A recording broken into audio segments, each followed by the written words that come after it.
എന്നോടൊപ്പം ചേരുന്ന ആദ്യ പ്രേക്ഷകൻ വയലാറിൽ നിന്ന് ശ്രീ ശശിധരനാണ്. ശ്രീ ശശിധരന് എന്ത് തോന്നുന്നു? ഒരു ബാർക്കോഴ വിവാദത്തിൻ്റെ ഓർമ്മകൾ നമുക്കുണ്ട്. അത് വലിയ വിവാദമുണ്ടാക്കിയെങ്കിലും പിന്നീട് അത് എങ്ങും എത്തിയില്ല. രണ്ടാമതും ബാർക്കോഴ വിവാദം വരുന്നു, ശബ്ദരേഖ പുറത്തു വന്നിരിക്കുന്നു. ഇത് എങ്ങനെ പര്യവസാനിക്കുമെന്നാണ് ശ്രീ ശശിധരൻ കരുതുന്നത്? നമസ്കാരം. മനുവാണ്. ഞങ്ങളുടെ ടി വി റിലേയില്ല, ഫോണി മാത്രമേ ഉള്ളൂ. അതുകൊണ്ട് അതെ മഴ കാരണം തടസ്സപ്പെട്ടിരിക്കുക. അത് ശരി. ടി വി ഒന്നും കിട്ടുന്നില്ലേ അവിടെ? അപ്പൊ പറയട്ടെ, ഈ സർക്കാർ ഇപ്പൊ പറഞ്ഞ ഇപ്പൊ ഓർമ്മ മാസമല്ലേ പറഞ്ഞു, ഇവര് പറഞ്ഞാല് പണ്ടൊക്കെ ജനം വിശ്വസിക്കുമായിരുന്നു. ഇപ്പൊ ഇവര് അശേഷം വിശ്വാസമില്ലായി. കാരണം ജനങ്ങളോട് പറയുന്നത് പ്രവർത്തിക്കുന്നതും രണ്ടാണ്. ഇവര് പറയുന്നുണ്ടല്ലോ, മദ്യോപഭോഗം കുറഞ്ഞെന്ന് പറയുന്നുണ്ടല്ലോ. എവിടെ കുറഞ്ഞെന്നാണ് പറയുന്നത്? ജനത്തിന്റെ പോക്കറ്റിലെ കാറ്റ് പോകുന്നു. കാരണം ഒരു കുപ്പി അടിക്കണവൻ 2 കുപ്പി അടിക്കേണ്ട അവസ്ഥയാണ്. കാരണം കുടിയന്മാര് പറയുന്നത് പോലെ ലഹരിയില്ല, സ്പിരിറ്റില്ല, കാറ്റ് മാത്രം കൂടുതൽ മേടിക്കുന്നു എന്നാണ്. ഇപ്പഴത്തെ കണക്കൊന്ന് പുറത്തു വിടാവുക, അപ്പൊ അറിയാം കൂടുതൽ ഉണ്ടോ ഇല്ല എന്നുള്ളത്. ആകെപ്പാടെ കച്ചവടം നടക്കണമെന്നുണ്ടെങ്കിൽ യൂറോ കോർപ്പറേഷൻ മാത്രമേ നടക്കുള്ളൂ, ബാറിലും മാത്രമേ നടക്കുള്ളൂ. സർക്കാർ സ്ഥാപനങ്ങളിൽ ഏറ്റവും കൂടുതൽ ബിസിനസ് നടക്കുന്ന 2 സ്ഥലമാണ് ഈ പറഞ്ഞ രണ്ടും. പിന്നെ ലോട്ടറി. അല്ലാണ്ട് ഇവിടെ എന്ത് വ്യവസായമാണ് സുഹൃത്തേ ഉള്ളത്? എന്ത് വരുമാനമാണ് ഉള്ളത്? 6 മാസമായിട്ട് ഇവിടെ വയോജനങ്ങൾക്ക് 10 പൈസയുടെ ഈ മഴയങ്ങളപ്പോ ഇതോടെ ജനം മുഴുവൻ പൊറുതിമുട്ടിയിരിക്കുകയാണ്. 10 പൈസയുടെ മാർഗ്ഗമില്ല. അത് ഇതൊന്നും പറയാതെ അതൊക്കെ പോട്ടെ, 500 രൂപ കിട്ടി കഴിഞ്ഞാൽ കടയിൽ ചെന്നാൽ വല്ല സാധനം കിട്ടുമോ മര്യാദയ്ക്ക്? ഏതായാലും വ്യക്തമാണ്. നമ്മൾ ബാർക്കോഴ വിവാദത്തിന്റെ പശ്ചാത്തലമാണ് ചർച്ച ചെയ്യുന്നത്. 2ാം ബാർക്കോഴ വിവാദം വന്നിരിക്കുന്നു. മറ്റൊരു പ്രേക്ഷകൻ കൂടി എന്നോടൊപ്പം ചേരുന്നുണ്ട്, ബാലകൃഷ്ണൻ വടകരയിൽ നിന്നാണ് ശ്രീ ബാലകൃഷ്ണൻ വിളിക്കുന്നത്. ശ്രീ ബാലകൃഷ്ണന് എന്ത് തോന്നുന്നു? ഈ ബാർക്കോഴ വിവാദവും പെട്ടെന്ന് കെട്ടടങ്ങും എന്നാണോ, അതോ ഇതും പതിവ് പോലെ കുറേ നാൾ അങ്ങനെ പുകഞ്ഞു നിൽക്കും എന്നാണോ? നമസ്കാരം സാർ. നമസ്കാരം. ബാർക്കോഴ വിവാദം പുകയില്ല, തീയില്ലാതെ പുകയുണ്ടാവില്ല. ഇത് അഴിമതി നടത്തിയിട്ടുണ്ടാവാം. പിന്നെ ഇവര് ഈ ബഹുമാന്യ മന്ത്രി പറഞ്ഞത് ഇതിനെപ്പറ്റി ഒരു ചർച്ച നടന്നില്ല എന്നാ. 2-3 ദിവസം മുമ്പ് ഡ്രൈ ഡേ മാറ്റുവാൻ ഗവൺമെന്റ് പരിശ്രമിക്കുന്നു ഒരു ന്യൂസ് കണ്ടിരുന്നു. അപ്പൊ ഈ ഡ്രൈ ഡേകൾ നിർത്തലാക്കിയാൽ അവർക്ക് വരുമാനം കൂടും. അതിൽ കൂടി ഇവരെ സഹായിച്ചുകൊണ്ട് ഒരു സഹായം സ്വന്തമായിട്ട് കൈപ്പറ്റാന്നുള്ള ധാരണ ഉണ്ടായിരുന്നെങ്കിൽ തെറ്റൊന്നുമില്ല. കാരണം ഈ നോട്ടെണ്ണുന്ന മിഷൻ ഇപ്പോ ഇടതുപക്ഷത്താണല്ലോ ഉള്ളത്. അപ്പൊ അതുകൊണ്ട് ആ കാര്യത്തിൽ എളുപ്പമാണ്. എനിക്കൊരൊറ്റ പ്രാർത്ഥനയേ ഉള്ളൂ, നമ്മുടെ നിയമസഭ ഒരിക്കലൂടി അടിച്ചു പൊളിച്ചിട്ട് അതിന്റെ നമ്മുടെ നികുതി പണം വെറുതെ ചെലവാക്കാതിരിക്കാൻ മാത്രമേ. അല്ലാതെ ഇവർ രണ്ടും ഒന്നാണ്. പക്ഷെ ഒരു സംസ്ഥാനത്ത് ഒരേ അഴിമതി 2 ആളും നടത്തിയതായിട്ട് ചരിത്രത്തിൽ ഇന്ത്യയിലെ ഒരു സംസ്ഥാനത്ത് ഉണ്ടാവുമെന്ന് എനിക്ക് തോന്നുന്നില്ല. അത് കേരളത്തിലായിരിക്കും. ഇതിൽ അഴിമതിക്ക് ഇവർ ശ്രമിച്ചിട്ടുണ്ട്. യാതൊരു ഗോവിന്ദനല്ല, ആര് പറഞ്ഞാലും ബഹുമാനപ്പെട്ട മന്ത്രി എത്ര തിരുത്തി പറഞ്ഞാലും ഇതിന് ചർച്ച നടന്നിട്ടുള്ള കാര്യങ്ങളിൽ നിന്നും മാനത്തുനിന്ന് പൊട്ടി വീണൊന്നുമല്ല. 2-3 ദിവസം മുമ്പേ ഇതിന്റെ സൂചന ഉണ്ടായിരുന്നു, ന്യൂസുകളിലൊക്കെ കണ്ടു. ഡ്രൈ ഡേ മാറ്റാനുള്ള ആലോചന ഉണ്ട് സർക്കാർ. അപ്പൊ അവർ ആലോചിച്ചപ്പോൾ അതായത് ഒരു വടിക്ക് 2 വശി എന്ന് പറഞ്ഞ പോലെ ഗവൺമെന്റിന് വരുമാനം ഉണ്ടാവും. ഇവർക്ക് സ്വകാര്യമായിട്ട് ബാർ മുതലാളിമാരെ പ്രീതിപ്പെടുത്തിയാൽ അവരിൽ നിന്നും പ്രോത്സാഹനങ്ങൾ കിട്ടും. ഈ കേസ് 2 കൂട്ടരും അഡ്ജസ്റ്റ്മെന്റ് ചെയ്ത് പോകും. കാരണം നമ്മുടെ സോളാറിലൊക്കെ ഇപ്പം വിളിച്ചിട്ട് വരുന്നുണ്ടല്ലോ. പക്ഷെ 2 കൊല്ലം കഴിയും. അല്ലാതെ വേറെ ആരെയും ശിക്ഷിക്കുവാനും ഇത് കണ്ടുപിടിക്കുവാനൊന്നും പോകുന്നില്ല. വ്യക്തമാണ് താങ്കളുടെ അഭിപ്രായം. ദാസൻ എന്നൊരു പ്രേക്ഷകൻ കണ്ണൂരിൽ നിന്ന് നമുക്കൊപ്പം ചേരുന്നുണ്ട്. ശ്രീ ദാസന് എന്ത് തോന്നുന്നു? ഈ ബാർക്കോഴ വിവാദത്തിൽ എന്തെങ്കിലും കഴമ്പുണ്ടാകാൻ സാധ്യതയുണ്ടോ? കഴമ്പില്ലാതിരിക്കുമല്ലോ. അയാള് ഇന്നിപ്പോ നമ്മൾ രാവിലെ വോയിസ് മെസ്സേജ്, അയാള് താണ ആളല്ലോ, ഇടുക്കി ജില്ലാ പ്രസിഡന്റാണ്, സംസ്ഥാന വൈസ് പ്രസിഡന്റാണ്. ഇവര് നമ്മൾ മനസ്സിലാക്കേണ്ടത്, ഇവരെല്ലാരും ഒരേ തൂവൽ പക്ഷികളാണ്. പണത്തിന് വേണ്ടിയിട്ട് നമ്മൾ കുറെ വിദ്യകള് യുവമാരെ വോട്ട് ചെയ്ത് ജയിപ്പിക്കാൻ വേണ്ടി ആക്കുമെന്നല്ലാതെ ഇവരെല്ലാം ഇപ്പൊ നാളെ 3ാമത് മറ്റേ BJP വരട്ടെ, ഇവരെ ബാക്കിയായിരിക്കും. യുവമാരെ എല്ലാ ആൾക്കാരും കൂടിയിട്ട് നമ്മളെ നാട്ടുകാരെ പറ്റിച്ചുകൊണ്ട് ഇവർക്ക് വേറൊന്നുമില്ല, ഇവർക്കൊരു ആദർശമില്ല. ഇവർക്ക് ഇഷ്ടംപോലെ പണം വേണം, സൂക്ഷിച്ച് ജീവിക്കണം. ഇന്ന് മിക്കവാറും ഇവരൊക്കെ വീടൊക്കെ വലിയ വലിയ 2 കോടിന്റെ 3 കോടിന്റെ വീടെടുക്കുന്നൊക്കെ ഈ ബാർ മുതലാളിയും കോൺട്രാക്ടർമാരെല്ലാം പൈസയാണ്. പക്ഷെ നമ്മളെപ്പോലത്തെ അന്നെപ്പോലെ പാവപ്പെട്ട എന്നിട്ട് മതി ഈ ഏത് പരിപാടി പോയി ന്യായീകരിക്കും. ജഗതി പറഞ്ഞല്ലേ, എന്റെ ഗർഭം ഇങ്ങനെ അല്ലാന്ന് പറഞ്ഞ പോലെ ഞാളെ ആരും വാങ്ങൂല എന്ന് പറഞ്ഞ് ന്യായീകരിക്കും. യുവമാരെല്ലാം പേരും കള്ളന്മാർ. ഇനിയെങ്കിലും ജനങ്ങൾ തിരിച്ചറിഞ്ഞിട്ട് നമ്മൾ ബദൽ സംവിധാനത്തിലേക്ക് ആലോചിക്കേണ്ടിയിരിക്കുന്നു. എന്ത് ബദൽ സംവിധാനം? ഇത് തന്നെ വലത്തേക്കാലിലെ മന്ത് വരും, വലത്തേക്കാലിൽ വരും. വേറെ ഒരു രക്ഷയില്ല. നമ്മൾ പറയാനുള്ള എന്താ കാര്യം? യെസ്, വ്യക്തമാണ് താങ്കളുടെ അഭിപ്രായം. ടി.കെ. രവിചന്ദ്രൻ പിള്ള നമുക്കൊപ്പം ചേരുന്നുണ്ട്. ശ്രീ രവിചന്ദ്രൻ പിള്ള എങ്ങനെ കാണുന്നു ഈ വിവാദത്തെ? ഒരു വലിയ ബാർക്കോഴ വിവാദം നമ്മൾ ദീർഘകാലം ചർച്ച ചെയ്ത് 2-3 കൊല്ലം അതിൻ്റെ പുറകെ ആയിരുന്നു പ്രതിപക്ഷവും ഒക്കെ. അത് വലിയ കോലാഹലങ്ങൾക്കൊക്കെ വഴിവെച്ചു. പക്ഷേ അതൊക്കെ അവസാനിച്ചിരിക്കുന്നു. ഇപ്പോൾ പുതിയൊരു ബാർക്കോഴ വിവാദം വന്നിരിക്കുന്നു. ഇതിന് എന്തെങ്കിലും കഴമ്പുണ്ടാകും എന്ന് ശ്രീ രവിചന്ദ്രൻ പിള്ള കണക്കാക്കുന്നുണ്ടോ? നമസ്കാരം. നമസ്കാരം. കഴിഞ്ഞ ഉമ്മൻചാണ്ടി മന്ത്രിസഭയിലാണ് വാർക്കോഴ കെ.എം. മാണിയെ ബഡ്ജറ്റ് അവതരിപ്പിക്കാതിരിക്കാൻ വേണ്ടി പ്രതിപക്ഷം, ഇപ്പോഴത്തെ വിദ്യാഭ്യാസ വകുപ്പ് മന്ത്രി ഉൾപ്പെടെ സമരം ചെയ്തത്. അതേ കണക്ക് തന്നെ സോളാർ വിഷയം നമ്മൾ തന്നെ ഊഹിച്ചു. ഈ രണ്ട് മുന്നണിയും ഇപ്പൊ ഏത് പാർട്ടിയില്ല? ഇടതുപക്ഷത്തിലാണ്. ഈ രണ്ട് വിഷയങ്ങളിലും ഈ സോളാർ വിഷയം ഗവി ഗണേഷ് കുമാറിന്റെ പദ്ധതിയായിരുന്നു. ഈ വാർക്കോഴ കെ.എം. മാണിയുടെ വിഷയമായിരുന്നു. ഈ രണ്ട് മുന്നണി ഇന്ന് CPM-ലാ. ഈ CPM എന്ന് പറയുന്ന ഈ പാർട്ടിക്ക് നാണവും മാനവും ഉണ്ടോ? ഇത്രയും അഭിമാനക്കേടുള്ള ഒരു പാർട്ടി നീ കേരളത്തിൽ ജനങ്ങളെടുത്ത് വോട്ട് ചെയ്യാൻ പോകുന്ന നീ മുസ്ലിം ലീഗിനെയും കൂടെ കൂട്ടുപിടിച്ചുകൊണ്ടിരിക്കുക. മുസ്ലിം ലീഗിനെ എത്ര വർഷങ്ങളുണ്ട് അവർ കൂട്ടുപിടിക്കുന്നു? കാരണം അധികാരത്തിന് വേണ്ടി ഈ ബാർ ഒരു രാഷ്ട്രീയ പാർട്ടി അധികാരത്തിലെത്താൻ ശ്രമിക്കുന്നതിൽ വല്ല തെറ്റുണ്ടോ? അതിനല്ലേ അവർ രൂപീകരിച്ചിട്ടുള്ളത്.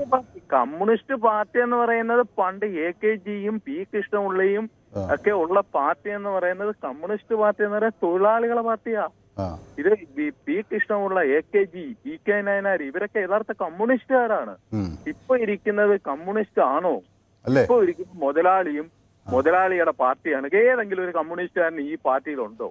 ജീവിച്ചിരിക്കുന്ന രക്തസാക്ഷിയായിട്ടിരുന്ന ഏതെങ്കിലും ആരെങ്കിലും പേര് പറഞ്ഞ് ഇവർക്ക് ഇന്ന് ഈ വോട്ട് പിടിക്കാൻ ഈ പുതിയ രംഗത്ത് ഇറങ്ങാൻ പറ്റും? ബാർക്കോഴ എന്ന് പറയുന്നത് ഉള്ളത് തന്നെ. അവര് പൈസ ഈ കഴിഞ്ഞതിന് P.K. ഉരാസൻ എന്ന് പറയുന്ന കക്ഷിയെ ഇവിടെ മത്സരിപ്പിക്കാഞ്ഞത് ഈ കൊല്ലം മണ്ഡലത്തിൽ മുകേഷിന് സീറ്റ് കൊടുത്തത് എന്താ? ഈ ബാർ മേഖലയിൽ ബാർ മോലാളിമാരെ സഹായിക്കാൻ വേണ്ടിയാണ്. P.K. ഉരാസന് ഈ വകുപ്പ് കൊടുത്തു കഴിഞ്ഞാൽ അയാൾ MLA ആയി മന്ത്രിയായി കഴിഞ്ഞാൽ ഇത് തുടർന്ന് ഇവർക്ക് എക്സൈസ് വകുപ്പ് പുള്ളിക്ക് കൊടുത്തു കഴിഞ്ഞാൽ ഈ ബാർ മുതലാളിയെ സഹായിക്കാൻ ഒക്കത്തില്ല. അയാൾ തൊഴിലാളി നേതാവാണ് P.K. ഉരാസൻ. ഞങ്ങൾക്ക് അറിയാവുന്ന ആളാണ്. ഇപ്പോഴും അയാൾ ഒരു കമ്മ്യൂണിസ്റ്റുകാരൻ തന്നെയാണ്. ഇത് CPM-ന് ഈ പൊതുജനത്തിൽ ഇറങ്ങി എന്തെങ്കിലും ഒരു ജനങ്ങളുടെ മുമ്പിൽ എന്തെങ്കിലും ഒരു ഇതുണ്ടോ സംസാരിക്കാനുള്ള? വ്യക്തമാണ് താങ്കളുടെ അഭിപ്രായം. മറ്റൊരു പ്രേക്ഷകൻ കൂടി കാത്തു നിൽക്കുന്നതുകൊണ്ടാണ് ശ്രീ സുരേന്ദ്രൻ വിളിക്കുന്നത് തൃശ്ശൂരിൽ നിന്നാണ്. ശ്രീ സുരേന്ദ്രൻ, ഇത് ഒരു ശബ്ദ സന്ദേശം മാത്രമേ ഉള്ളൂ. ബാർ ഉടമകളൊന്നും അത് അവർ സ്ഥിരീകരിക്കുന്നില്ല. ഈ പറഞ്ഞ ആളെ ആകട്ടെ, ഭാരവാഹിയാകട്ടെ മാറ്റി എന്നാണ് സംസ്ഥാന നേതാക്കൾ വ്യക്തമാക്കുകയും ചെയ്യുന്നത്. അപ്പോഴിത് സ്വാഭാവികമായും പെട്ടെന്ന് കെട്ടടങ്ങും എന്ന് കരുതാനാകുമോ? നമസ്കാരം സാറേ. എനിക്ക് പറയാനുള്ളത്, ഇതിനു മുന്നേ നമ്മൾ ബാർക്കോഴ കേസ് വന്നപ്പോ നമ്മുടെ K. ബാബു ഒരു രാജിക്കത്ത് കൊടുത്തിട്ടുണ്ടായിരുന്നു. അത് നമ്മുടെ മഹാനായ ഉമ്മൻചാണ്ടി സാറ് പോക്കറ്റിലിട്ട് എവിടെ കൊണ്ട് കളഞ്ഞു എന്ന് അറിയില്ല. എവിടെയാ പെരിയാറിൽ എവിടെയൊക്കെ പോയെന്ന് എനിക്കറിയില്ല. അതേമാതിരി തന്നെ ഇപ്പൊ എം പി രാജേഷ് നാളെ മറ്റന്നാളെ രാജിവെച്ച് പിണറായി വിജയൻ പോക്കറ്റിലിട്ട് അങ്ങനെ കാത്തിരിക്കുന്ന ആൾക്കാർക്ക് നിരാശപ്പെടേണ്ടി വരുന്നാണ് എനിക്ക് തോന്നുന്നത്. കാരണം ഈ അന്നത്തെ ഗവൺമെന്റ് അല്ല ഇന്ന്. പിന്നെ മുസ്ലിം ലീഗിനെ കൂട്ടുപിടിച്ചിട്ട് അല്ല ഇപ്പൊ 2 പ്രാവശ്യം കയറിയത്. AK-ജി ജീവിച്ചിരുന്നപ്പോ അദ്ദേഹം നല്ല മനുഷ്യനാണെന്ന് ഒരാളും പറഞ്ഞിട്ടില്ല. PK നായനാര് ജീവിച്ചിരുന്നപ്പോ അദ്ദേഹം നല്ല മനുഷ്യനാണെന്ന് പറഞ്ഞിട്ടില്ല. VS അച്യുതാനന്ദനും ഈ പറഞ്ഞ ആൾക്കാരൊക്കെ ഈ കാലഘട്ടത്തിൽ ഉണ്ടായിരുന്ന ആൾക്കാർ അവര് ജീവിച്ചിരിക്കുമ്പോ ആരും നല്ലതാണെന്ന് ഒരാളും പറഞ്ഞിട്ടില്ല. അല്ല, നല്ലതാണെന്ന് പ്രതിപക്ഷം പറഞ്ഞിട്ടില്ല എന്നായിരിക്കും ഉദ്ദേശിച്ചത് അല്ലേ സുരേന്ദ്രൻ? ഏതാ നല്ലവരാണെന്ന് പ്രതിപക്ഷം പറഞ്ഞിട്ടില്ല, നല്ലതാണെന്ന് എല്ലാവരും കുറെ പേര് പറയുന്നുണ്ടല്ലോ. VS അച്യുതാനന്ദൻ ജീവിച്ചിരിക്കുമ്പോ ആര് പറഞ്ഞാണ്? ജീവിച്ചിരിക്കുമ്പോ പറഞ്ഞിട്ടില്ല. അത് കഴിഞ്ഞ ആ കാലഘട്ടം കഴിഞ്ഞതിന് ശേഷം പറയും. അങ്ങനെയാണ് ഞാൻ കണ്ടത്. കാരണം അതേമാതിരി ഇടുക്കിയിലെ ഒരാളാണ് ഇത് പറഞ്ഞത്, ഒരു ബാർ ഉടമയാണ് പറഞ്ഞത്. പക്ഷെ അദ്ദേഹത്തിന്റെ തന്നെ മാനേജിംഗ് ഡയറക്ടർ പറഞ്ഞിട്ടുണ്ട് ഞങ്ങൾ പൈസ ഒന്നും കൊടുത്തിട്ടില്ല, ഞങ്ങള് ബിൽഡിംഗ് പണിയതിന്റെ എന്തോ ആവശ്യത്തിനായിട്ട് പണം പിരിച്ചിട്ടുണ്ടെന്ന് പറയുന്നു. അതേമാതിരി തന്നെ ഇദ്ദേഹത്തെ പുറത്താക്കി എന്ന് പറഞ്ഞു. സംസ്ഥാന പ്രസിഡന്റ് പറയണു, ഇവരുടെ അസോസിയേഷന്റെ സംസ്ഥാന പ്രസിഡന്റ് പറയണു പൈസ പിരിച്ചിട്ടില്ലെന്ന്. പിന്നെ ഇപ്പൊ ഇപ്പൊ എല്ലാവരും ഒരേ മാതിരിയാണെന്ന് കാണിക്കാൻ വേണ്ടിയാണോ ഇയാളിത് പറഞ്ഞെന്നുള്ളത് മിനിസ്റ്റർ DGPക്ക് പരാതി കൊടുത്തിട്ടുണ്ട്. ആ പരാതി അന്വേഷിച്ച് സത്യം പുറത്തു വരണം. സത്യം പുറത്തു വരട്ടെ. നമുക്ക് ഏതായാലും അതിൻ്റെ വിശദാംശങ്ങൾ വരും എന്ന് കരുതാം. വളരെ നന്ദി ശ്രീ സുരേന്ദ്രൻ തൃശ്ശൂരിൽ നിന്ന് വിളിക്കുക അഭിപ്രായം പങ്കുവെക്കുകയും ചെയ്തതിന്. ജയകുമാർ എന്നൊരു പ്രേക്ഷകൻ വിളിക്കുന്നത് തിരുവനന്തപുരത്ത് നിന്നാണ്. ശ്രീ ജയകുമാർ, തിരുവനന്തപുരത്ത് എവിടെ നിന്നാണ് വിളിക്കുന്നത്? ഞാൻ ഈസ്റ്റ് പോട്ട് സാറേ. എനിക്ക് തോന്നുന്നു സ്ഥിരം ജയകുമാർ വിളിക്കുന്നുണ്ട് എന്ന് ഞാൻ വിചാരിക്കുന്നു അല്ലേ? ഞാൻ ഈസ്റ്റ് ഫോർട്ടിൽ നിന്ന് വിളിക്കുന്ന ജയകുമാറിൻ്റെ അതേ ശബ്ദമാണോ എന്ന് നോക്കുകയായിരുന്നു. ഏതായാലും ശ്രീ ജയകുമാറിന് എന്ത് തോന്നുന്നു? ഈ പണ്ട് ബിജു രമേശിൻ്റെ ഒരു വിവാദ പ്രസ്താവനയിലൂടെയാണല്ലോ ഈ ബാർ കോഴ സംസ്ഥാനത്ത് ഒരു സ്ഫോടനാത്മകമായ രീതിയിൽ വരുന്നത്. ഇനി എന്ത് സംഭവിക്കും രണ്ടാം ബാർ കോഴയിൽ എന്നാണ് ശ്രീ ജയകുമാർ കരുതുന്നത്? നമസ്കാരം. നമസ്കാരം. നമസ്കാരം. ഇതേപോലെ തന്നെയാണ് ബിജു രമേശ് പൊക്കിക്കൊണ്ടുവന്ന ഈ ബാർക്കോഴ. അന്ന് അവിടെ ഉണ്ടായിരുന്ന പ്രസിഡന്റ് സെക്രട്ടറിയൊക്കെ അന്ന് എതിർത്തതാണ്. അന്ന് പലരും ഈ ഇവരുടെ ഗ്രൂപ്പിലുള്ള പലരും എതിർത്തിട്ട് അത് അയാളുടെ സ്വന്തം അഭിപ്രായമാണ് എന്നൊക്കെ പറഞ്ഞിട്ടാണ് ഇവരിത് പൊക്കി പിടിച്ച് മുകളിൽ കൊണ്ടുപോവുകയും ബഡ്ജറ്റ് അവതരിപ്പിക്കാൻ സമ്മതിക്കാതിരിക്കുകയും പാർലമെന്റ് അടിച്ചു ചേർക്കുക, അസംബ്ലി അടിച്ചു ചേർക്കുക, ഇതെല്ലാം ചെയ്തതിന് ശേഷം ആ ഗ്രൂപ്പിൽപ്പെട്ടവര് കോഴമാണി എന്നുള്ള പേരും ചാർത്തി കൊടുത്തിട്ട് ആ ഗ്രൂപ്പിൽപ്പെട്ടവരെ തിരിച്ച് ഇവർ കൊണ്ടുവന്നപ്പോ ഇവർ ക്ലിയറായി. ആ നോട്ടെണ്ണ മെച്ച് ഉൾപ്പെടെ ഇവിടെ കൊണ്ടുവന്നപ്പോ ഇവർ ക്ലിയറായി. അതേപോലെ അദ്ദേഹത്തിന്റെ ഇവർക്ക് പരിചയമില്ലാത്ത കുറെ ഇതും കൂടെ ബാർക്കോഴ നടത്തിയ പാർട്ടിയുടെ ഇന്നെല്ലാം പഠിച്ച് ഇതായപ്പോ ഇവരിത് ക്ലിയറായിട്ട് നേരത്തെ മുതൽ നടത്തിക്കൊണ്ടിരിക്കണം. പക്ഷെ ഇവരെ പറ്റി എന്തെങ്കിലും പറയുകയാണെങ്കിൽ ന്യായീകരണ തൊഴിലാളികൾ ഉള്ളതുകൊണ്ട് ഇത് പെട്ടെന്ന് കെട്ടടങ്ങി പോകും. മറ്റത് ആരെങ്കിലും വേറെ പ്രതിപക്ഷമാണെങ്കിൽ ആരെങ്കിലും ഒരാളെ നോക്കിയെന്ന് പറഞ്ഞാൽ അത് ദിവസവും ചർച്ച ആയിക്കൊണ്ടിരിക്കും. ഇവിടെ ഈ അച്യുതാനന്ദൻ സാറ് വരെ നല്ല മുഖ്യമന്ത്രിയായിരുന്നു. എല്ലാം ഒരൊറ്റ ആൾ പോലും മോശമില്ലായിരുന്നു. അച്യുതാനന്ദൻ സാറ് വരെ കെ നായർ സാറ് ഇവരൊക്കെ നല്ല മുഖ്യമന്ത്രിയായിരുന്നു. ഇവരുടെ എല്ലാ മന്ത്രിസഭയിലും എന്റെ ഫാദർ ഉണ്ടായിരുന്നു, എന്റെ ബ്രദർ ഉണ്ടായിരുന്നു, എന്റെ 2 അളിയന്മാർ ഗൺമാനായിട്ടുണ്ടായിരുന്നു. ഇവരൊക്കെ ഉണ്ട്. ഞങ്ങളൊരു മന്ത്രിമാരെ കുടുംബത്തിൽപ്പെട്ടതാണ് ഞങ്ങൾ എന്റെയൊക്കെ പേര് നേരത്തെയൊക്കെ വിളിച്ചോണ്ടിരുന്ന മുണ്ടശ്ശേരി, എന്റെ ഫാദർ ഉണ്ടായിരുന്നപ്പോ കുഞ്ഞാമ്പോ മുണ്ടശ്ശേരി എന്നൊക്കെയാണ് എന്റെ ചേട്ടന്റെ ഒക്കെ പേര് ഇവിടുത്തെ നാട്ടുകാർ വിളിച്ചോണ്ടിരുന്നത്. അതുകൊണ്ട് സാറേ ഇവരാരും കുറ്റം പറയാക്കില്ല. എല്ലാ മുഖ്യമന്ത്രിമാരും ഏത് ഇടതുപക്ഷമായാലും വലതുപക്ഷമായാലും നല്ല മുഖ്യമന്ത്രിമാരും നല്ല മന്ത്രിമാരുമാണ് ഭരിച്ചോണ്ടിരുന്നത്. പക്ഷെ ഈ പിണറായി വിജയൻ വന്നതിന് ശേഷം കുറെ ഒരു വഹിക്കൊള്ളില്ലാത്ത ഒരു മന്ത്രിമാരും ഈ പിണറായിയും അതാ ഈ ഇവരുടെ ഭരണം കൊണ്ടല്ല രണ്ടാമത് കയറിയത്. SDPയും മറ്റേ PDP പാർട്ടി എല്ലാം എത്ര വോട്ടുണ്ടോ? SDPക്കും PDPക്കും ഒക്കെ എത്ര വോട്ടുണ്ടോ കേരളത്തിൽ? തുച്ഛമായ എത്ര ശതമാനമാണ് പോകുന്നത്? പിന്നെ മുസ്ലിം ലീഗിന്റെ എത്ര ശതമാനത്തിലാണ് ജയിക്കുന്നത്? വളരെ വ്യക്തമാണ്. ഏതായാലും താങ്കളുടെ അഭിപ്രായം. മറ്റൊരു പ്രേക്ഷകൻ കൂടി കാത്തു നിൽക്കുന്നത് കൊണ്ടാണ് ദീപു വിളിക്കുന്നത് തിരുവനന്തപുരത്ത് നിന്നാണ്. ശ്രീ ദീപു കേൾക്കാമോ? കേൾക്കാം. അതായത് സത്യത്തില് ഈ ഈസ്റ്റ് ഫോർട്ടും അഞ്ചാലമുട്ടുകാരൊക്കെ വിളിക്കുന്ന നല്ല രസമുള്ള പരിപാടിയാണ്. കാരണം ചിരിക്കാൻ ഒരുപാടുണ്ട്. അതായത് നെഹ്റുവും മഹാത്മാഗാന്ധിയൊക്കെ കോൺഗ്രസിന്റെ നേതാക്കളെന്ന് നമ്മൾ അറിഞ്ഞത് ഇപ്പൊ നമ്മൾ കേൾക്കുന്ന എൽദോസ് കുന്നപ്പള്ളിയും കെ ബാബു ഒക്കെയാണ്. അപ്പൊ അങ്ങനെയുള്ളവരാണ് ഇവിടെ വന്ന് ബാക്കിയുള്ള കൂടെ പറഞ്ഞുകൊണ്ടിരിക്കുന്നത്. ലേശൊക്കെ ഉളുപ്പ് വേണ്ടേന്നുള്ളതാണ് ചോദിക്കാനുള്ളത്. ഇനി ഈ വിഷയത്തിലേക്ക് വന്നാല് രാവിലെ 8:24 ഈ ഒരു വാർത്ത പുറത്തേക്ക് വരുന്നു. ഇതാ ബാർക്കോഴയിൽ ഇങ്ങനെ ഒരാളിങ്ങനെ പറയുന്നു, വീണ്ടും ബാർക്കോഴ 2 എന്നൊക്കെ പറഞ്ഞാണ് വരുന്നത്. അപ്പൊ ഇത് സ്വാഭാവികമായും നേരത്തെ തന്നെ തയ്യാറാക്കി വെച്ച സാധനം എടുത്ത് പുറത്തിടുന്നു. 10:56 നമ്മുടെ MP രാജേഷ് മറുപടി പറയുന്നു. അതോടുകൂടി ഇതിന്റെ കാറ്റ് പോയില്ലേ. മാത്രവുമല്ല ഈ പറയുന്ന ശബ്ദ സന്ദേശത്തിൽ വരുന്ന ആള് തന്നെ പറയുന്നു ഇതിനകത്ത് ഇങ്ങനെയൊക്കെ ഉണ്ട്, അതുകൊണ്ട് ഇങ്ങനെയൊക്കെ ചെയ്യാൻ വേണ്ടി ഇത്ര പൈസ വേണം, അതല്ലാത്തയും കിട്ടുന്നുണ്ട്, അപ്പൊ അങ്ങനെയും പോകാം. അപ്പൊ ഇതെന്താ 3-4 തരോ? എനിക്ക് മനസ്സിലാകുന്നില്ല. മാത്രമല്ല ഞാൻ ചോദിക്കട്ടെ, ഈ മന്ത്രി പറഞ്ഞതോടുകൂടി തന്നെ ഇതിന്റെ ഇടപാട് തീർന്നില്ലേ? ഈ സതീശൻ തന്നെ പറയുന്നു ഇത് 20 കോടിയുടെ അഴിമതിയാണ്. സുധാകരൻ പറയുന്നു 25 കോടിയുടെ അഴിമതിയാണ്. ഇത് എത്ര കോടിയുടെ അഴിമതിയാണെന്ന് അവര് തമ്മിലൊരു തീരുമാനത്തിലെത്തണ്ടേ? ഏതെങ്കിലും നോക്കട്ടെ, ഉച്ച കഴിഞ്ഞിട്ട് നമ്മളിപ്പോ 4:30 ഈ ചർച്ച എടുക്കുന്നതിന്റെ ഇടയ്ക്ക് എപ്പോഴെങ്കിലും ഈ ബാർക്കോഴയുടെ ഒരു സാധനം വന്നു, അത് രാവിലെ തന്നെ കത്ത് തീർന്നു കഴിഞ്ഞു. മാത്രമല്ല സതീശൻ പറഞ്ഞ ഇന്നലെ പിന്നെ ഒരു ഹോട്ടലിലെ ഒരു സമ്മേളനത്തിന്റെ ഇടയിൽ വെച്ചാണ് ഈ ശബ്ദ സന്ദേശം അവർക്ക് അയച്ചത്. അത് സതീഷിന് ഏത് ഹോട്ടലാണ് പറയേണ്ടത്? എറണാകുളത്തെ ഒരു പ്രമുഖ ഹോട്ടൽ, അതിന്റെ പേര് ഞാനിപ്പോ പറയുന്നില്ല, ആ ഹോട്ടലിൽ ഇരുന്നുകൊണ്ട് അവിടുത്തെ തന്നെ കഴിഞ്ഞ ആ ഹോട്ടലിന്റെ ഏറ്റവും അടുത്ത ആളാരാണ്? പഴയ എക്സൈസ് മന്ത്രിയായിട്ട് ED സ്വത്ത് കണ്ടുകെട്ടിയ മന്ത്രി. ആ മന്ത്രിയുടെ ഏറ്റവും വലിയ ബാർ ഹോട്ടലിൽ ഇരുന്നിട്ടാണ് ഇത് നടത്തിയിരിക്കുന്നത്. ഇതിന്റെ വഴി ഏതാണെന്ന് നിങ്ങളൊന്ന് അന്വേഷിക്കുക. അതുകൊണ്ട് തന്നെയല്ലേ ഈ DGPക്ക് 1 മണിക്കൂറിനകം MP രാജേഷ് കത്ത് കൊടുത്തത്? ഇതിന് സമഗ്രമായിട്ടുള്ള അന്വേഷണം വേണം, ഇതിന്റെ കുറ്റവാളികളെ കണ്ടെത്തണം. ഇതിൽ പല എത്ര സുതാര്യതയാണ് വേണ്ടത്? 4 ദിവസം കത്തെടുത്ത് പോക്കറ്റിൽ ഇട്ടുകൊണ്ട് നടക്കുകയല്ല, അല്ലെങ്കിൽ അന്വേഷണം ചെയ്തത്. ആ അന്വേഷണം പ്രഖ്യാപിക്കാനായിട്ട് ഉമ്മൻചാണ്ടി വിട്ടോ? ഇല്ലല്ലോ. അവര് തന്നെ പിന്നെ മാണിക്കെതിരെ മാണി എന്തോ വേറെന്തിനോ പോകുമെന്നും പറഞ്ഞ് മാണിക്കെതിരെ എടുത്തത് മാണിയുടെ ബുക്കിൽ പറഞ്ഞിട്ടുണ്ട്. എന്നിട്ട് വന്നിരുന്നിട്ട് CPM രാവിലെ 10:24 വന്ന് 10:56 തീർന്ന ഒരു സാധനമാണ് ഇത്. ഇങ്ങനെയാണ് ഇവരുടെ എല്ലാ പിന്നെ ആരോപണങ്ങളും മറ്റേതും എല്ലാം. മറ്റൊരു പ്രേക്ഷകൻ കൂടി കാത്തു നിൽക്കുന്നതുകൊണ്ടാണ് രഞ്ജിത്ത് എന്നൊരു പ്രേക്ഷകൻ മേലുകാവിൽ നിന്ന് വിളിക്കുന്നുണ്ട്. ശ്രീ രഞ്ജിത്ത്, ഈ വിഷയം ഇന്ന് വൈകുന്നേരത്തോടു കൂടി അവസാനിക്കും എന്ന് കരുതാനാകുമോ? ഇത് ഇപ്പൊ തന്നെ അവസാനിച്ചിട്ടുണ്ടോ? എന്നാന്ന് വെച്ചാല് കോൺഗ്രസ് പിണറായിയുടെ ആദ്യ സർക്കാർ വന്നപ്പോ മുതൽ ചുമ്മാ അത് ഓരോ പൊട്ട വർത്താനങ്ങൾ പറഞ്ഞ് വി ഡി സതീശനും കഴിഞ്ഞ പ്രാവശ്യത്തെ പ്രതിപക്ഷ നേതാവ് രമേശ് ചെന്നിത്തലയും പിന്നെ KPCC പ്രസിഡന്റും ഇമാര് ചുമ്മാ ഓരോ കഥ പറയും. ആ കഥ കഴിഞ്ഞിട്ട് പുള്ളി അങ്ങോട്ട് വിട്ടു പോവാ. പിന്നെ അതിന്റെ പുറകെ ഇല്ല ഇവര്. പിന്നെ ഇപ്പൊ ഈ പറയുന്ന ബാറിന്റെ ഈ വിളിച്ച ആളെന്ന് പറഞ്ഞാല് അദ്ദേഹം ഈ ബാറിന്റെ ഉടമസ്ഥന് ആരാന്ന് ചോദിച്ചാൽ ഞങ്ങൾക്കൊക്കെ അറിയാം. ഈ മേലുകാർക്ക് തൊടുപുഴ ഇടുക്കിയുള്ളവർക്ക് അറിയാം. ആ പുള്ളി ഇപ്പം ഒരു തൂങ്ങിച്ചാകാൻ നിൽക്കുന്ന ഒരു മനുഷ്യനാ. അവൻ ഇതെല്ലാം ഇതിന്റെ അപ്പുറത്ത് പറയും. ഈ സർക്കാരിനെ എങ്ങനെ താറടിച്ച് കാണിക്കണം? സർക്കാർ എന്ത് ചെയ്താലും ആ സർക്കാരിന് എത്ര പാവങ്ങൾക്ക് വീട് പണിത് കൊടുക്കുന്നുണ്ട് ഇവിടെ, എത്ര പേർക്ക് ഓരോ നല്ല കാര്യങ്ങൾ ചെയ്യുന്നുണ്ട്. അതിനൊന്നും പ്രശ്നമില്ല. ഇവിടെ കാണുന്ന ഈ മദ്യനയത്തിനെ കുറിച്ച് ഒരു ഇതില്ലെന്ന് ഇപ്പം ഗോവിന്ദമാഷ് പറഞ്ഞു. എന്നാലും മാധ്യമങ്ങൾ അതിന് വിടുന്നില്ല.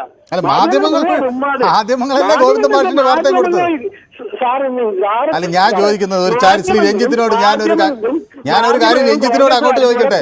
ഈ MP ഗോവിന്ദൻ ശ്രീ രഞ്ജിത്ത് ഒന്ന് കേൾക്കൂ. MP ഗോവിന്ദൻ മാഷ് പറഞ്ഞ ഈ വാക്കുകൾ ശ്രീ രഞ്ജിത്ത് മാധ്യമങ്ങളിലൂടെ അല്ലേ കേട്ടത്? അപ്പൊ എല്ലാവരും പറയുന്നത് നമ്മൾ കൊടുക്കുന്നേ ഉള്ളൂ. ഞാൻ കേട്ടെ, നിങ്ങൾ ഇങ്ങനെ ഒരു കേസ് വന്നു, പിന്നെ അതിന് പുറകെ പോകുന്നില്ലല്ലോ. അങ്ങനെയല്ല ശ്രീ രഞ്ജിത്ത്, നിങ്ങൾ ഒരു മിനിറ്റ് ശ്രീ രഞ്ജിത്ത് പറയുന്ന ഒരു കാര്യം, ഒരു മിനിറ്റ് ശ്രീ രഞ്ജിത്ത്, അതൊന്നും എനിക്ക് പിണറായി സർക്കാരിനോടൊന്നും എനിക്ക് വിയോജിപ്പില്ല. ശ്രീ രഞ്ജിത്ത് ഒരു മിനിറ്റ് കേൾക്കോ? ഒരു മിനിറ്റ് കേൾക്കോ? മാധ്യമങ്ങളെ എന്തിനു കുറ്റം പറയുന്നത് എനിക്ക് മനസ്സിലായി. പ്രതിപക്ഷ ഒരു മിനിറ്റ് ശ്രീ രഞ്ജിത്ത് ഒരു മിനിറ്റ് കേൾക്കൂ. പ്രതിപക്ഷ നേതാവ് ഇങ്ങനെ ഒരു ആക്ഷേപം ഉന്നയിച്ചാൽ അത് ഞങ്ങൾ വാർത്ത കൊടുക്കേണ്ടതെന്നാണോ രഞ്ജിത്ത് പറയുന്നത്? അത് അതേസമയം CPM സെക്രട്ടറി അദ്ദേഹത്തിന്റെ വാർത്താ സമ്മേളനവും ഞങ്ങൾ കൊടുക്കുന്നു. ഇത് പ്രേക്ഷകരാണ് തീരുമാനിക്കേണ്ടത് അവർക്ക് ഏത് സ്വീകരിക്കണമെന്നുള്ളത്. ഇതല്ലാതെ രഞ്ജിത്തിന് ഇഷ്ടപ്പെട്ട അവരുടെ മാത്രം വാർത്താ സമ്മേളനങ്ങൾ കൊടുക്കാൻ ഏതെങ്കിലും ടെലിവിഷൻ ചാനലുകൾക്കാകുമോ? നമ്മൾ എല്ലാവരെയും കൊടുക്കുന്നു. KPCC പ്രസിഡന്റ് കൊടുക്കുന്നു. മാധ്യമങ്ങൾ ഇത്രയും വർഷങ്ങളായിട്ട് ശ്രീ രഞ്ജിത്ത് ഒന്ന് ശരിക്കും TV കാണാത്തോണ്ടാണ് ഇപ്പൊ ഈ കിഫ്ബി പദ്ധതി. എന്റെ പൊന്നു രഞ്ജിത്ത്, അങ്ങ് TV കാണാത്തോണ്ടാണ്. ഈ കിഫ്ബി പദ്ധതികളെ പറ്റി എത്രയോ വാർത്തകൾ നമ്മൾ കൊടുത്തില്ലേ? ഈ സർക്കാർ നടത്തിയ എന്തൊക്കെ പ്രവർത്തനങ്ങളെ കുറിച്ച് നമ്മൾ വാർത്ത കൊടുത്തിട്ടില്ലേ? കോവിഡ് കാലത്ത് എല്ലാ ദിവസവും മുഖ്യമന്ത്രി രഞ്ജിത്ത് ഒരു മിനിറ്റ്, ഞാൻ പറയുന്നത് കൂടെ അങ്ങോട്ട് കേൾക്കുന്നേ. ഇത് രഞ്ജിത്ത് വെള്ളം വെക്കുന്നത് എന്തിനാ? എല്ലാ ദിവസവും മുഖ്യമന്ത്രി പറയുന്നത് രഞ്ജിത്ത് എങ്ങനെയാണ് കോവിഡ് കാലത്ത് കേട്ടത്? മാധ്യമങ്ങളിലൂടെയല്ലേ? മാധ്യമങ്ങൾ നിങ്ങൾക്ക് ഇഷ്ടമല്ലാത്ത പറയുമ്പോൾ അങ്ങനെ പെട്ടെന്ന് അധിക്ഷേപിക്കേണ്ട കാര്യമില്ല. അവരെല്ലാവരും പറയുന്നു വരും. നിങ്ങൾക്ക് ആവശ്യമുള്ളതിൽ എടുക്കുക എന്നുള്ളതാണ്. അല്ലാതെ ഒരു സർക്കാർ അങ്ങനെ നിങ്ങൾക്ക് വാഴ്ത്തുപാട്ട് നടത്താനാണോ ഞങ്ങൾ ഇവിടെ ജോലി ചെയ്യുന്നത്? നിങ്ങൾ രഞ്ജിത്ത് ഒരു കാര്യം മനസ്സിലാക്കണം. ഏതെങ്കിലും ഒരു ഞാൻ ചോദിക്കുന്നത്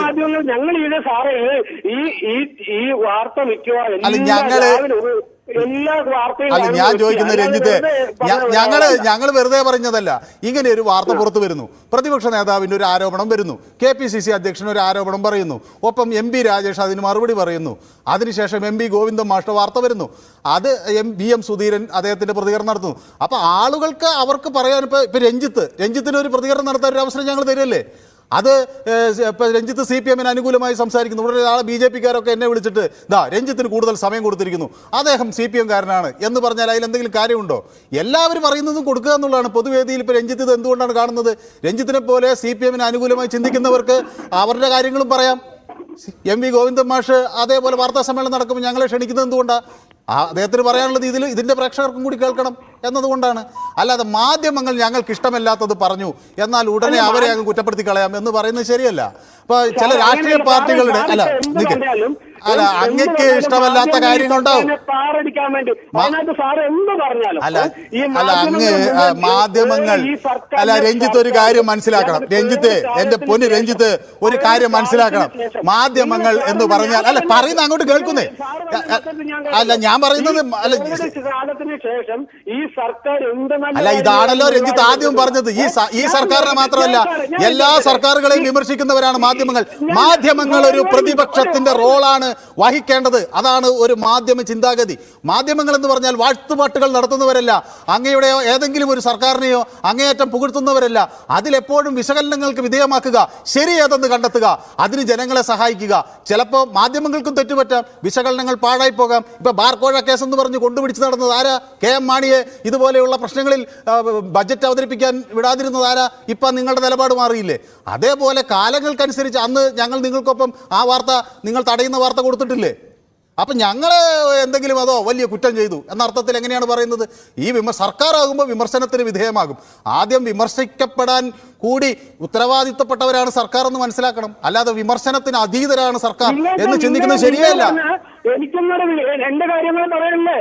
നിങ്ങൾ പറഞ്ഞോ, നിങ്ങളുടെ കാര്യങ്ങൾ പറയാനാണല്ലോ ഇതുപോലൊരു അവസരം മറ്റൊരു മാധ്യമവും തരാത്തൊരവസരം ന്യൂസ് 18 നിങ്ങൾക്ക് തന്നിരിക്കുകയാണ്. കഴിഞ്ഞ കോവിഡ് കാലത്തിന് ശേഷം ഈ പിണറായി സർക്കാരിനെ ഏതൊക്കെ രീതിയിൽ താറടിച്ചു അതിന്റെ ഇരട്ടി 99 സീറ്റോട് കൂടി ജനങ്ങൾ അല്ല ഞാൻ ഒരു കാര്യം ചോദിക്കട്ടെ. പിണറായി വിജയനെതിരെ കൂര വെച്ചു കൊടുത്തു. എത്ര വീടുകളാണ് ആ വാർത്തകൾ എത്ര അത് എങ്ങനെയാ ശ്രീ രഞ്ജിത്ത് എങ്ങനെയാ അറിഞ്ഞത്? രഞ്ജിത്ത് എങ്ങനെയാ അറിഞ്ഞത്? പാർട്ടി പത്രത്തിലൂടെ മാത്രം വായിച്ചിട്ടാണ് അറിഞ്ഞത്. എല്ലാ മാധ്യമങ്ങളും അത് സംബന്ധിച്ച വാർത്ത കൊടുത്തു. MLA-ക്കെതിരെ കോടതിയിൽ ഇത് കൊടുത്തിട്ടുണ്ട്. അതെങ്ങനെയാ നിങ്ങൾ അറിഞ്ഞത്? എങ്ങനെയാ? മാധ്യമങ്ങളിലൂടെയല്ലേ, അല്ലാണ്ട് കോടതി നിങ്ങളോട് വന്ന് പറഞ്ഞോ ഇങ്ങനെ MLA-ക്കെതിരെ കുറ്റപത്രം കിട്ടിയിട്ടുണ്ട്, ക്രൈംബ്രാഞ്ച് സമർപ്പിച്ചിട്ടുണ്ടെന്ന്? മാധ്യമങ്ങളിലൂടെയാണ് അറിഞ്ഞത്. ഇന്നലെ മിനിഞ്ഞാന്നാണ് പൊതു അല്ല എന്റെ പൊന്ന് രഞ്ജിത്ത്, ചെറിയ വാർത്തയൊന്നുമല്ല. ഞാൻ ഇവിടെ നിന്ന് എന്റെ പൊന്ന് രഞ്ജിത്ത് മിനിഞ്ഞാന്ന് വെച്ചു. ഞാനാണ് നടത്തിയത്. ഞാനാണ് മിനിഞ്ഞാന്ന് നടത്തിയത്. ഞാനാണ് നടത്തിയത്. ഞാനാണ് നടത്തിയതെന്ന്. പിന്നെ അതിനപ്പുറത്ത് എന്ത് മറുപടി പറയണം? ഞാനാണ് ഇവിടെ നിന്ന് 4:30 നടത്തിയത്. അങ്ങനെ ഞാൻ പറയും. ഞാൻ ചെയ്ത കാര്യം എനിക്ക് പറയാൻ എന്താ മടി? ഈ നാട്ടിൽ എല്ലാവർക്കും അറിയുന്ന കാര്യമില്ല. എൽദോസ് കുന്നപ്പള്ളി കുടുങ്ങിയോ എന്ന അല്ല ഞാൻ അല്ല രഞ്ജിത്ത് മേലുകാവിന് അങ്ങനെ കച്ചവടം എന്റെ പൊന്നു രഞ്ജിത്തെ അങ്ങനെ കച്ചവടം നടത്തി ജീവിക്കേണ്ട ഗതികേടൊന്നും തൽക്കാലം ന്യൂസ് 18 ഇല്ല. ഇത് രഞ്ജിത്തിനല്ല, ഈ രാജ്യത്ത് എല്ലാവർക്കും അറിയാം. കോൺഗ്രസിന് വേണ്ടിയൊന്നും കോൺഗ്രസ് അല്ല ആര് കള്ളത്തരം നടത്തിയത് നിങ്ങൾ അറിഞ്ഞത് മാധ്യമങ്ങളിലൂടെ തന്നെയാണ്.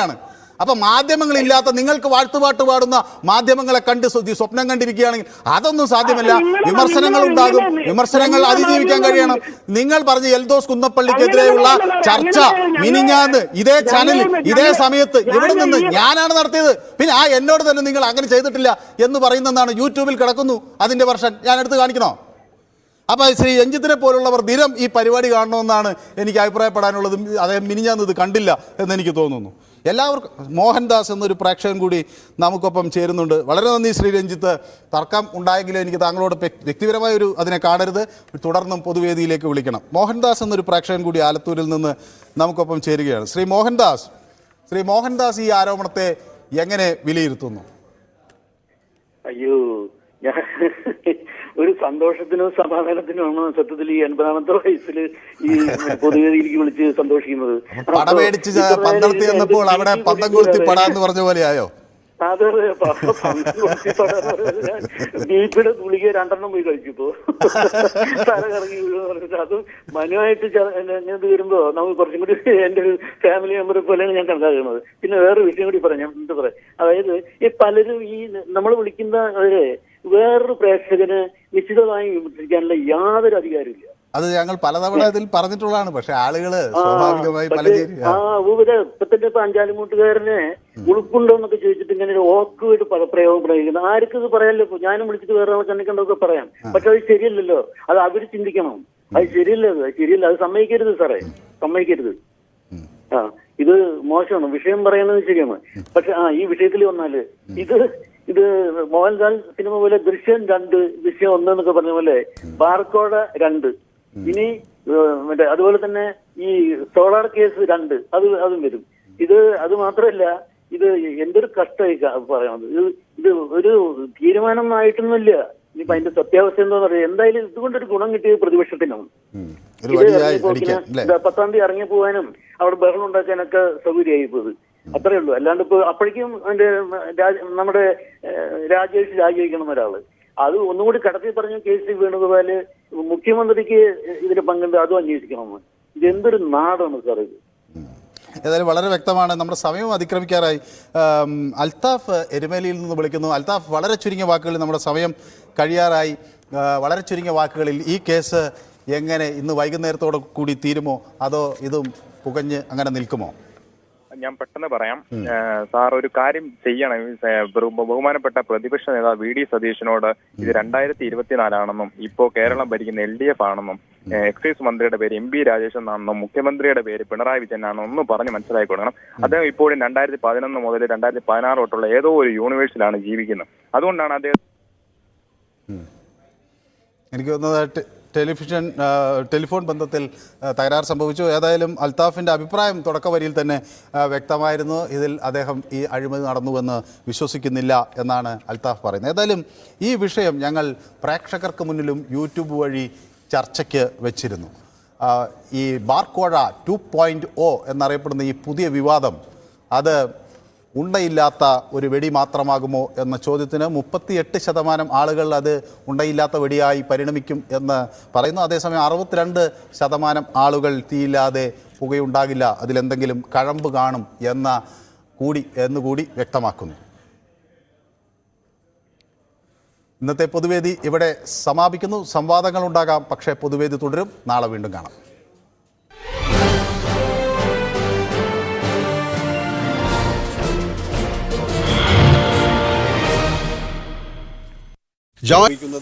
അതിപ്പോൾ